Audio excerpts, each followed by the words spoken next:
Friends, అగో మా పింకీ గారు గుడ్ ఫ్రెండ్స్ ఎట్లా వండుకుందో నా చేయి మీద వండుకుంటుంది. దీనికి నేను అంటే చాలా ఇష్టం, నాకు కూడా ఇదంటే చాలా ఇష్టం. మా బంగారు కొండకి ఇదంటే ఇంకా నిన్న స్క్రాప్ తెచ్చేసిన, నిన్న సండేగా మంచి ఇరకటంగా తిన్నది. ఇప్పుడు పాలు పోసినా తాగుతలేదు ఫ్రెండ్స్, ఇంకా పాలు పోసినా తాగుతలేదు. ఇంకా వండుకుంది, నా మీద వండుకుంది. ఇంకో ఇదేమో కడుపుతోనే ఉంది ఫ్రెండ్స్. ఈసారి అయితే ఇంట్లోనే డెలివరీ చేపిస్తాము. ఎప్పుడైనా మాకు ఒక ఆటో ఉంటుంది, ఆటోలో డెలివరీ చేపిస్తుంటాం. కానీ దాంట్లో పిల్లలు అయితే ఉండలేవు ఫ్రెండ్స్, అంతా ఉడికై చచ్చిపోతున్నాయి. ఈసారి ఇంట్లో డెలివరీ చేపిస్తా, ఒక వారం రోజులు ఇంట్లో ఉంచుకుంటా, తర్వాత పిల్లల్ని ఆటోలో వేస్తా. వాళ్ళని అడిగితే ఇచ్చేస్తా ఫ్రెండ్స్. పిల్లలు పుట్టినాక ఇప్పుడైతే నిండు పొద్దులతో ఉంది.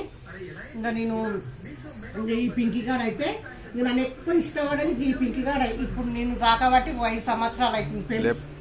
5 సంవత్సరాలు అయ్యేది. నేను ఇంట్లో మా ఇంట్లోనే పుట్టింది ఫ్రెండ్స్. దీని తల్లి చచ్చిపోయింది, ఇది మా ఇంట్లోనే